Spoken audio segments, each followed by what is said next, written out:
I'm Judy Keniston. I'm the Chief Connectional Ministries Officer for the Connectional Table. And the Connectional Table has played a role in shepherding this process for the passage of regionalization. So I just want to start and give you a little bit of where we are at this point. This morning, the Standing Committee brought their proposals for the regionalization package, many of which were approved by a very high majority on their committee and were on the consent calendar, so those were approved earlier in the day.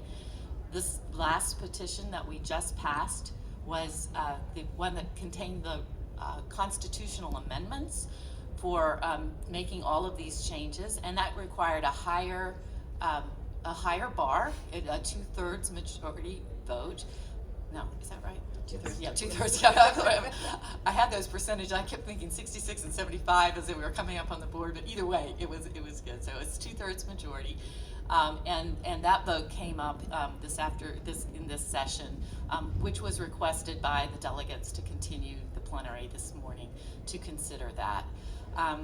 So where we are with that is those constitutional amendments have passed. There is more to the regionalization package, some of which is in the conferences committee, which has not begun to meet, and those deal with the U.S. portion of this. The original petitions from the Connectional Table deal with forming a U.S. regional conference, which the constitutional amendments for that have now passed, but the legislation needs to be passed, and also a regional committee that will help to establish that. So that's where we are.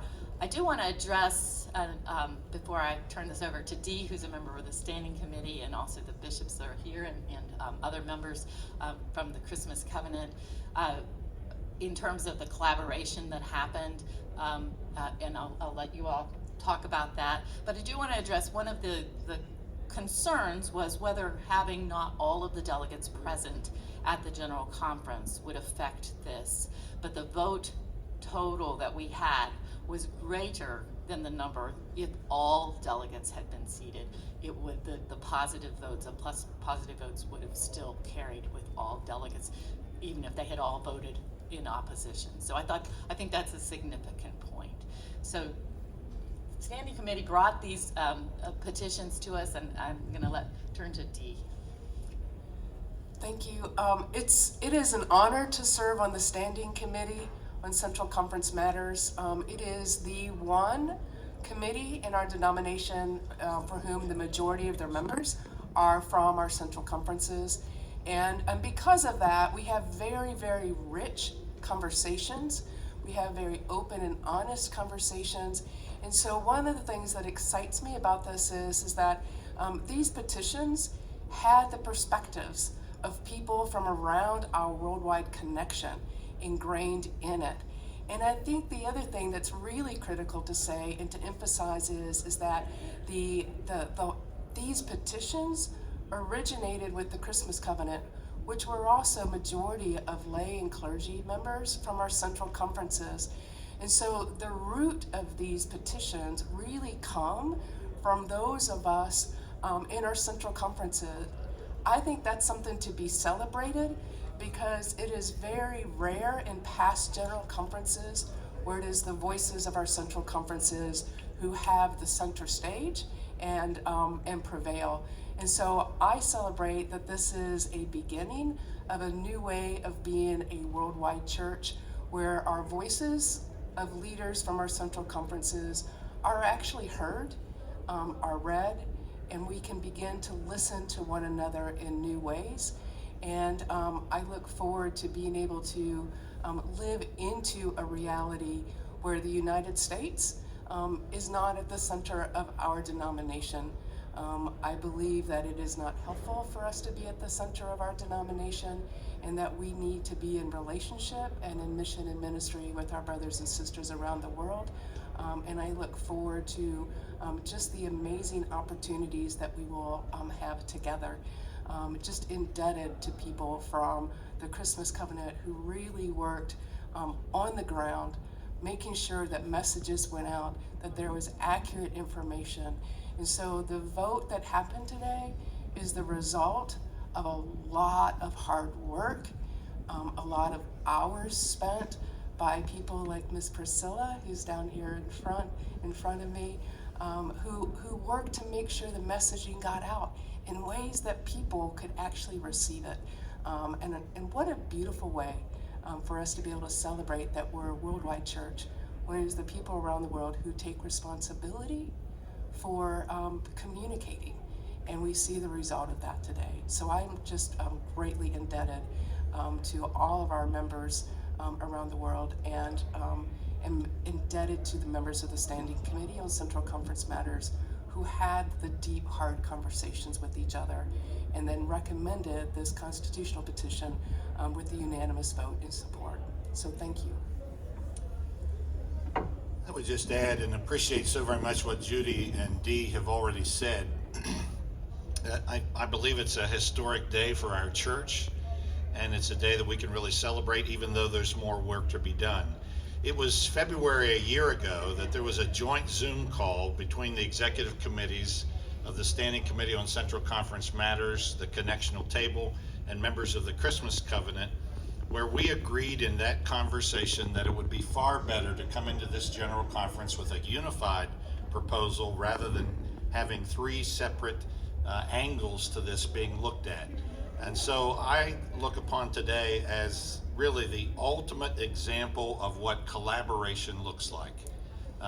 People who share common values but are not in the same room, when they are brought into the same space and they work for a unified vision, which is what we're after in our church, great things happen. And a great thing happened just a few minutes ago. The overwhelming vote, 78% in favor, is a real signal that the delegates of this General Conference want to move forward in mission and vision. And we look forward to that momentum being carried through with other votes that will be taken throughout this week. And so this is a moment of real celebration, and it's just a great pleasure to be a part of it as we continue to work for the next expression of United Methodism.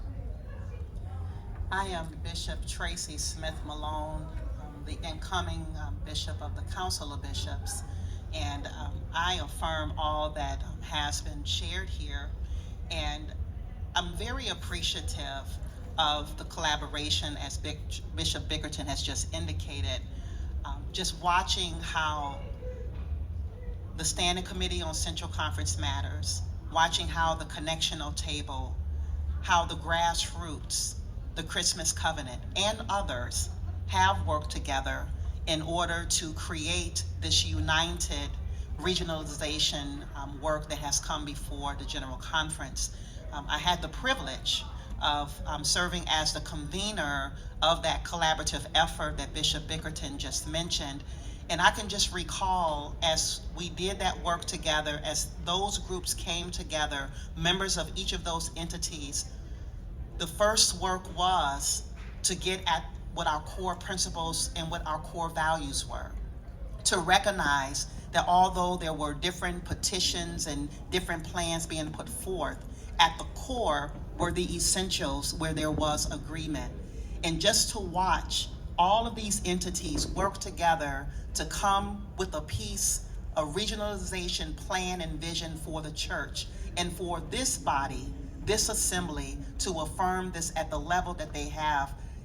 Also, as Bishop Bickerton indicated, and I fully agree, it sends a clear signal that the church is ready to embrace a new way forward, the next expression of the United Methodist Church. We are a beautiful, diverse, international, worldwide church, and the regionalization plan is a reflection of what that looks like.